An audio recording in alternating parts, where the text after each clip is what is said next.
Monsoon सत्र के तीसरे दिन भी सदन में हंगामे के आसार। पेपर लीक और चढ़ावा चोरी पर 2 दिन से जारी है गतिरोध। पूरे सेशन में 7 अहम बिल लाने वाली है केंद्र सरकार।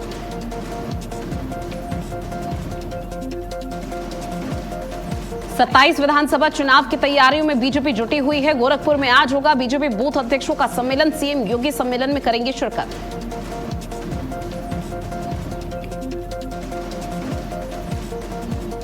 अयोध्या में आज श्री राम जन्मभूमि तीर्थ क्षेत्र ट्रस्ट की बड़ी बैठक। महासचिव के नाम पर और सीईओ के चयन पर चर्चा। एसआईटी की जांच रिपोर्ट भी हो सकती है समीक्षा।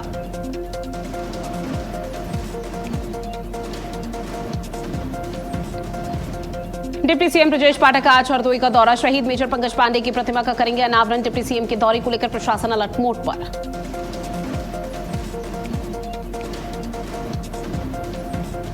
और देश भर में भारी बारिश का अलर्ट हुआ जारी। अगले 24 घंटे भारी बारिश की चेतावनी। जहां पहाड़ों में लैंडस्लाइड से खतरा बढ़ा। उत्तर प्रदेश बिहार में बिजली गिरने की संभावना।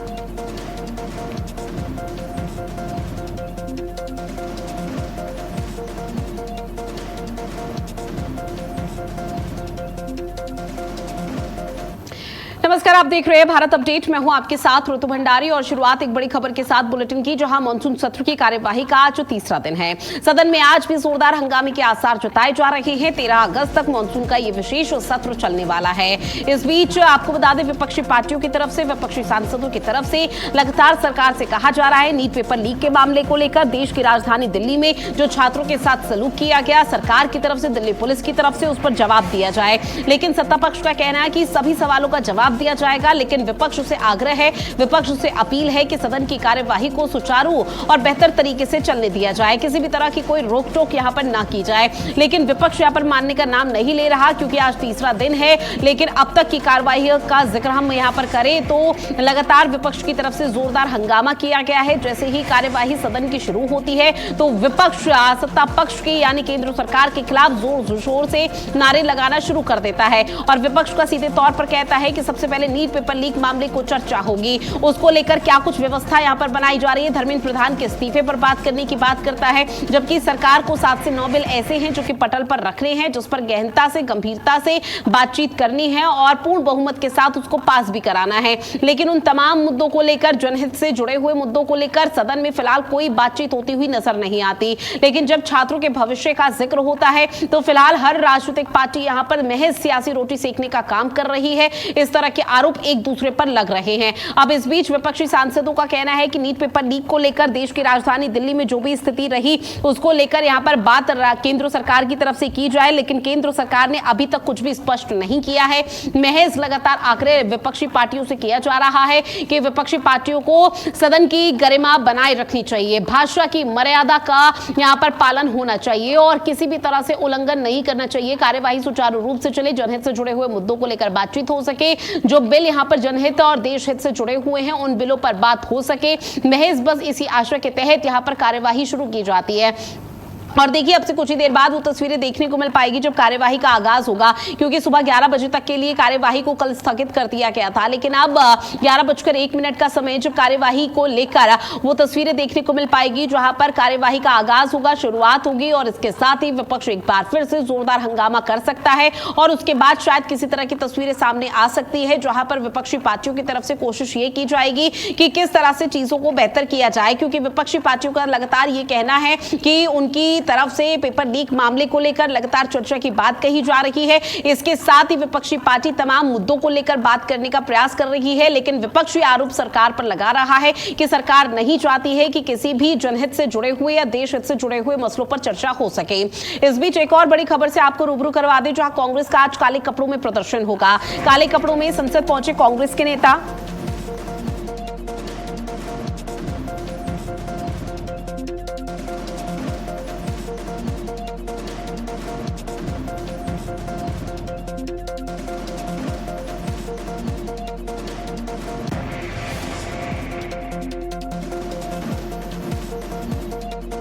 पहुंचे हैं, जहां अब से कुछ ही देर बाद संसद परिसर में कांग्रेस का प्रदर्शन होना है और कांग्रेस के प्रदर्शन को लेकर तस्वीरें भी सामने आएंगी, जहां काले कपड़ों में संसद पहुंचे हैं कांग्रेस के नेता राहुल गांधी और राहुल गांधी के साथ साथ तमाम और दिग्गजों की भी उपस्थिति है और इसके साथ ही काले कपड़े पहनकर प्रदर्शन, अपनी नाराजगी और अपना गुस्सा जाहिर किया जाएगा। ये तस्वीरें आपको सदन के बाहर की दिखा रहे हैं, जहां सड़क से लेकर सदन तक भारी हंगामे के आसार हैं और कांग्रेस आज काले कपड़ों में प्रदर्शन की तैयारी कर रही है, जहां कांग्रेस के दिग्गज नेता राहुल गांधी और कांग्रेस के तमाम जो सांसद हैं वो सदन पहुंच चुके हैं और काले कपड़े पहनकर वो अपनी नाराजगी जाहिर कर रहे हैं और काले कपड़े पहनकर केंद्र सरकार के खिलाफ जमकर नारेबाजी भी यहां पर की जा रही है और ये कहा जा रहा है कि सरकार इस पूरे मसले पर और तमाम मुद्दों को लेकर उन पर ध्यान दे जो देश हित या जनहित से जुड़े हुए हैं या छात्रों से जुड़े हुए हैं, लेकिन छात्रों के भविष्य के साथ लगातार सरकार की तरफ से खिलवाड़ किया जा रहा है, इस तरह का आरोप लगाया जा रहा है।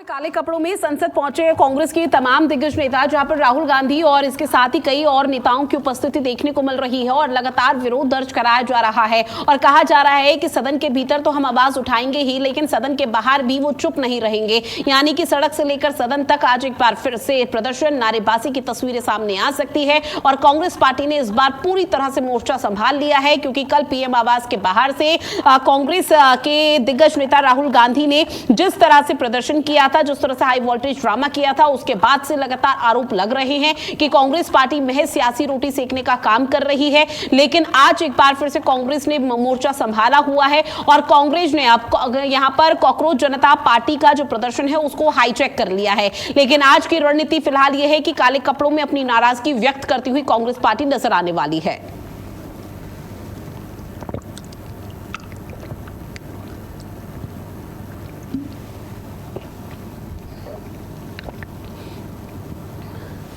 तो देखिए तस्वीरें आपकी टीवी स्क्रीन पर लगातार साझा कर रहे हैं, जहां कांग्रेस ने पूरी तैयारी कर ली है, किस तरह से सरकार को घेरना है, किस तरह से सरकार की आलोचना करनी है और इसके साथ ही कांग्रेस पार्टी की कोशिश ये है कि सरकार जो तमाम मुद्दों पर जवाब, जिन मुद्दों को लेकर सरकार को देना चाहिए, सरकार ने अभी तक उस पर किसी भी तरह का कोई जवाब या स्पष्टीकरण नहीं दिया है और ऐसे में काले कपड़ों में आज कांग्रेस पार्टी नजर आ रही है, जहां सदन की कार्यवाही चूंकि शुरू हो चुकी है, 11 बजे का समय था और अब से कुछ ही समय बाद उन तस्वीरों का इंतजार, जहां विपक्ष की तरफ से जोरदार हंगामा किया जाएगा। लेकिन उससे पहले ये तस्वीर आपको सदन के बाहर की दिखा रहे हैं, जहां कांग्रेस के तमाम दिग्गज आपको दिखाई देंगे और इसके साथ ही आपको बता दें, न सिर्फ कांग्रेस पार्टी के बल्कि विपक्ष के ये तमाम वो दिग्गज नेता हैं जो कल तक पीएम आवास के बाहर जोरदार प्रदर्शन कर रहे थे, लेकिन आज काले कपड़े पहनकर सत्ता पक्ष, केंद्र सरकार, प्रधानमंत्री नरेंद्र मोदी के खिलाफ लगातार नारेबाजी की जा रही है और कहा जा रहा है कि केंद्रीय शिक्षा मंत्री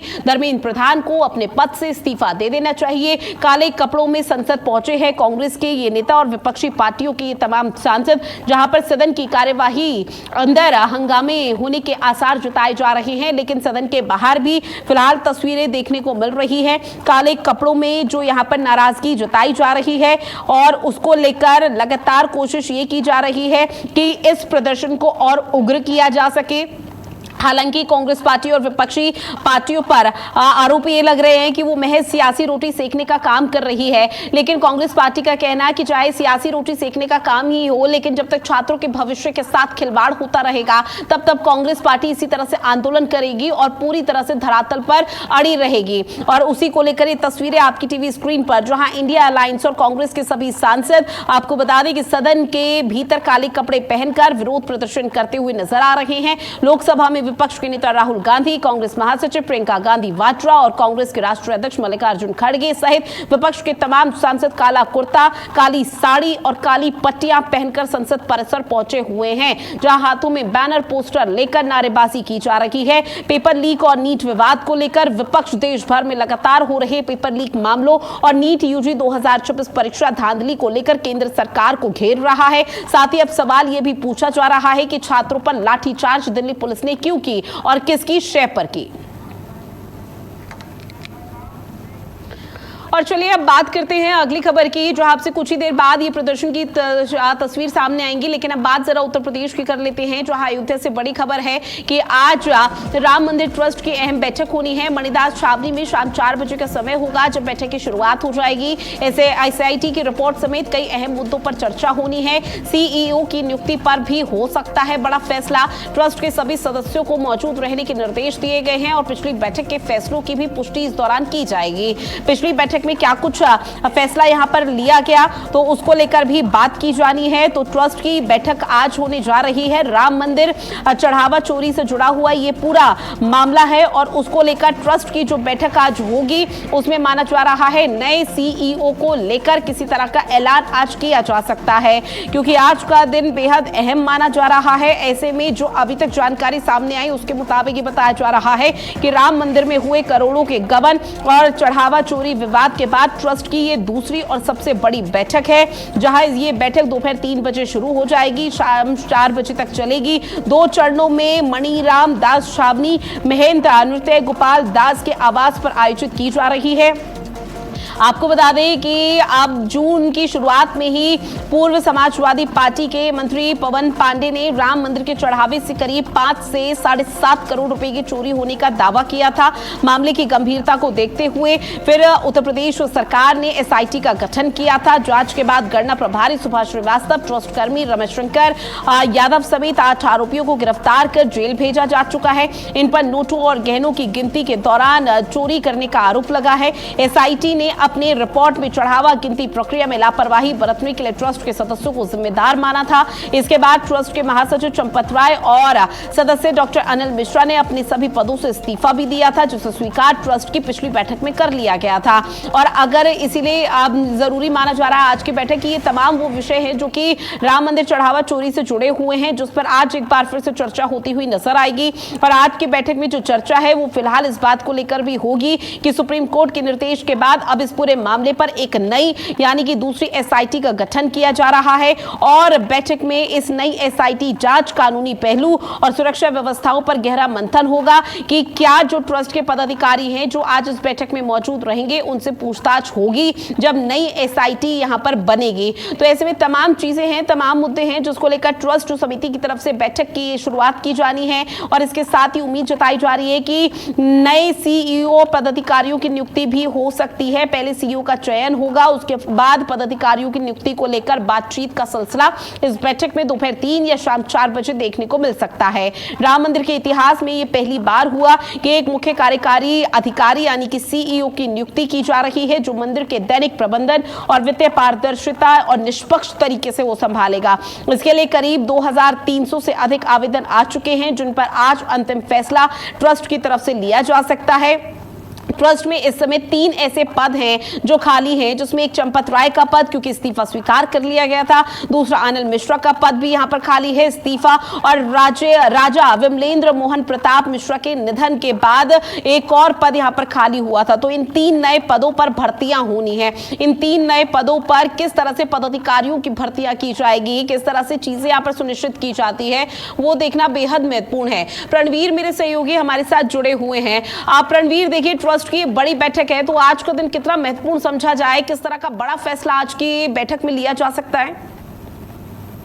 निश्चित तौर पे ऋतु जी, आज जिस तरीके से अयोध्या में बैठक है ट्रस्ट की, उसमें जो अहम मुद्दा है, सबसे बड़ा जो मुद्दा है वो राम मंदिर के व्यवस्था का फोकस और कहीं ना कहीं जो चढ़ावा चोरी है उस पर बेहद फोकस रहेगा। वही दूसरी अगर बात करें तो CEO की नियुक्ति को लेकर के अब तक लगभग 5500 आवेदन आ गए हैं, जिस आवेदनों पर कहीं ना कहीं समीक्षा बैठक की जाएगी और जो खाली पद हैं उन खाली पदों पे भर्ती की भी बात की जाएगी। वहीं तो इसमें सबसे बड़ी बात है जो SIT की रिपोर्ट गई है, उस रिपोर्ट पर भी चर्चा होगी।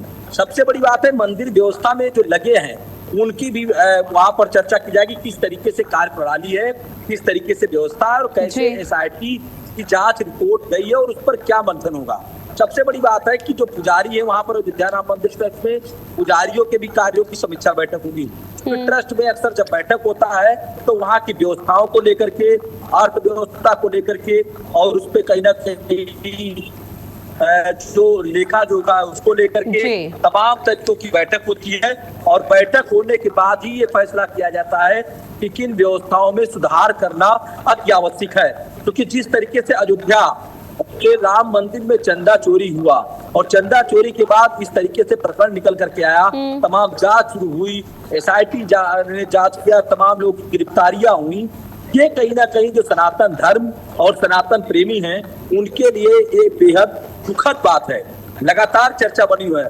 जिस अयोध्या में पुरुषोत्तम श्री राम का जन्म हुआ उनकी उपमा दी गई और आज तक जो राम मंदिर को लेकर के भारतीय जनता पार्टी ने अपनी राजनीति शुरू की और कहीं ना कहीं हमेशा मुद्दा जो है भारतीय जनता पार्टी का अयोध्या, मथुरा और काशी रहा है। उसमें अयोध्या की इतनी बड़ी चर्चा बनना, वो भी चंदा चोरी का, ये किसी भी प्रकार से सनातन धर्म और सनातन प्रेमियों के लिए यह उचित बात नहीं है। और ये जनता चाहती है कि इस मामले का जांच सही तरीके से हो, जो अपराधी हो उनको दंडित किया जाए।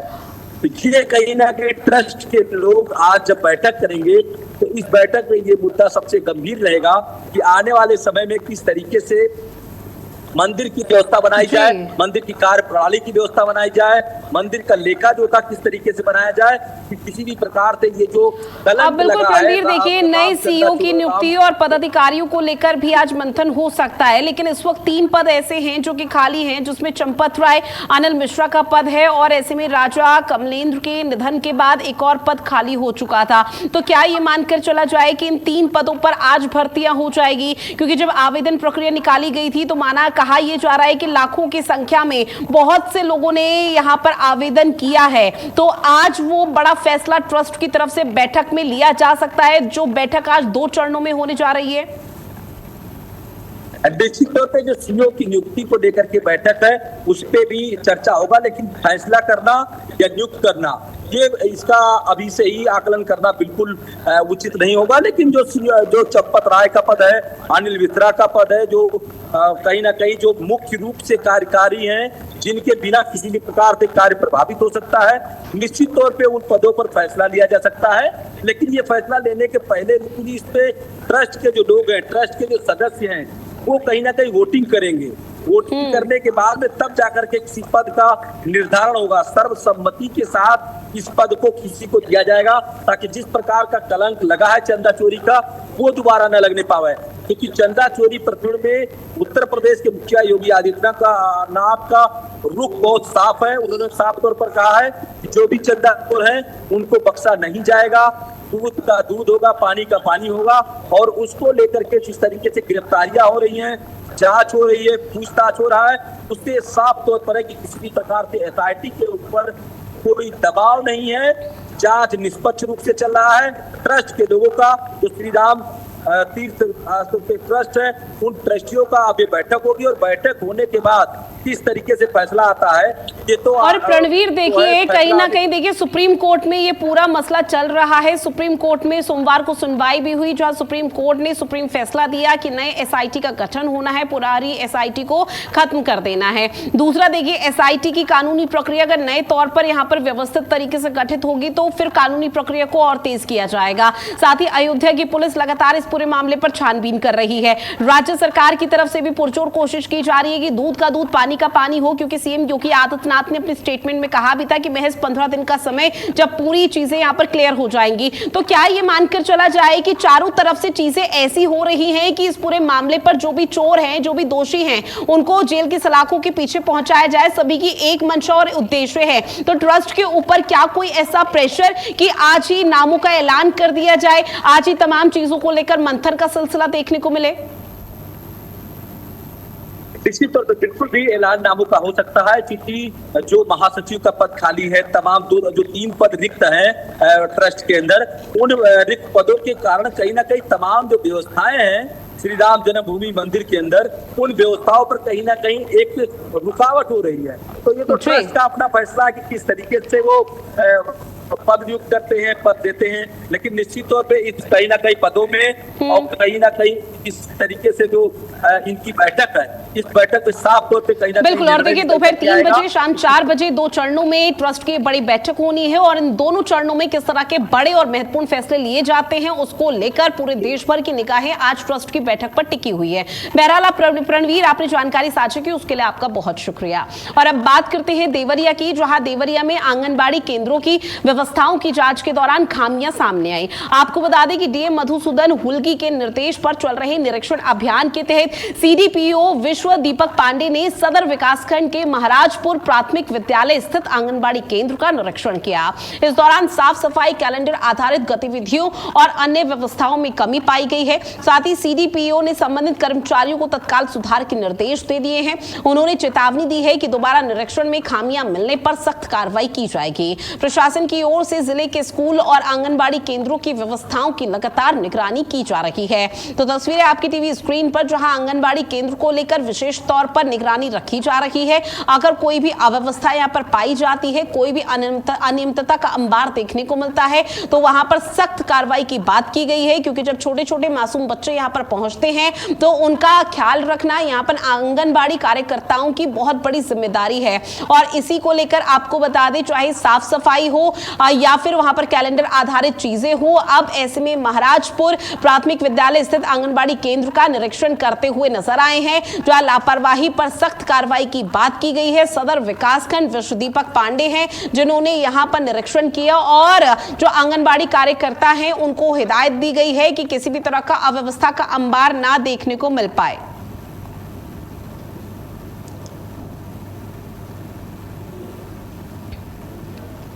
बात कुशीनगर की करते हैं। कुशीनगर से एक बड़ी खबर है, मोबाइल टावर पर हाई वोल्टेज ड्रामा देखने को मिला है। अपनी मांगों को लेकर युवती टावर पर चढ़ गई, जहां करीब 2 घंटे से टावर पर बैठी रही युवती। तो ये बड़ी खबर आपकी टीवी स्क्रीन पर साझा कर रहे हैं। तस्वीरें आप देखिए, ये तस्वीरें वीडियो सोशल मीडिया पर तेजी से वायरल हो रहा है, जहां अपनी बातों को मनवाने के लिए टावर पर चढ़ जाना आज के समय के लिए बहुत आम बात हो चुकी है।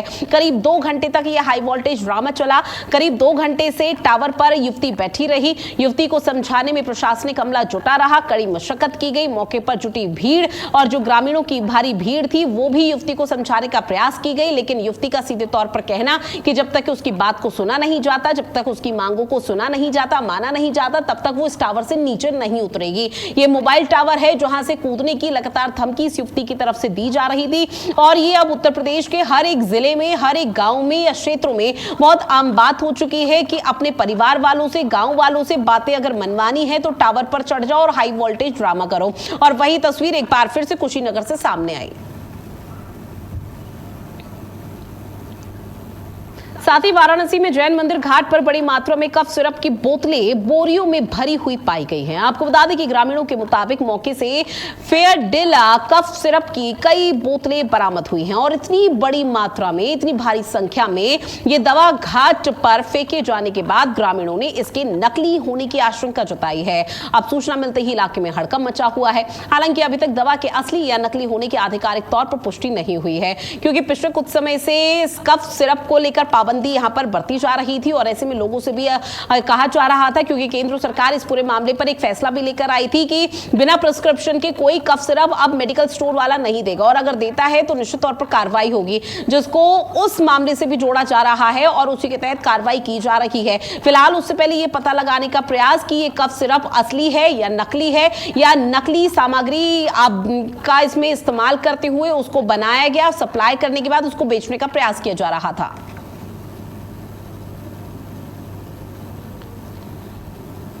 सुबह मॉर्निंग करने के लिए आया था, यहाँ मॉर्निंग वॉक करने के लिए, तो मैं देखा तो मैं तुरंत उसको, हमें शक हुआ कि क्यों ऐसा फेंका हुआ है। मैंने फ़ोटो खींच करके आप लोगों को शेयर किया ताकि आप लोग आके देखें इसको और इसको समझें।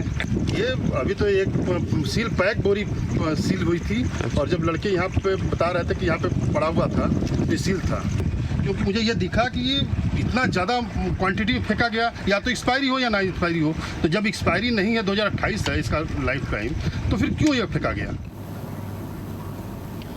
और देखिए, वाराणसी घाट पर मिली कफ सिरप की खेप। अभी फिलहाल प्रशासन ये पता लगाने की कोशिश कर रहा है कि बोरियों में जो दवाओं मिली हुई है, जिससे ग्रामीणों में हड़कंप मचा हुआ है, ये असली है या नकली, क्योंकि आधिकारिक तौर पर अभी इसकी पुष्टि नहीं हुई है। लेकिन प्रशासनिक अमला लगातार गांव वालों को समझा रहा है और उनसे अपील की जा रही है कि आगे आने वाले समय में कहीं भी किसी भी सड़क, चौराहे, घाट पर, किसी भी जगह पर अगर इस तरह की सिरप पाई जाती है तो सबसे पहले तत्काल प्रभाव से पुलिस को सूचित किया जाए। स्थानीय पुलिस प्रशासन मौके पर पहुंचकर कार्रवाई करेगा। लेकिन अभी जो यहां पर पुलिस पहुंची हुई है, जैन मंदिर घाट पर संदिग्ध तौर पर बोरियों में भरी हुई कफ सिरप मिली है, उसका पता लगाने का प्रयास किया जा रहा है कि वो असली है या नकली है। अगर वो असली है तो यहां पर क्यों फेंकी गई, और अगर नकली है तो किस तरह से और कब से इसे सप्लाई किया जा रहा था, क्योंकि अगर नकली कफ सिरप मार्केट में बेची जा रही थी तो न जाने कितने लोगों ने खरीदा होगा, कितनों की जान पर बात बनाई होगी। उसका पता लगाने का भी प्रयास लगातार पुलिस प्रशासन की तरफ से किया जा रहा है।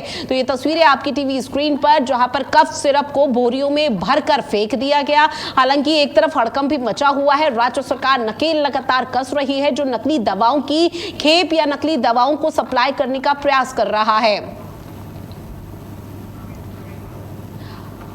और प्रवीण मेरे सहयोगी हमारे साथ फोन लाइन पर जुड़े हुए हैं। प्रवीण, फिलहाल इस पूरे मामले को लेकर क्या जानकारी? नकली दवा की आशंका जताई जा रही है, लेकिन आधिकारिक तौर पर कोई ऐलान?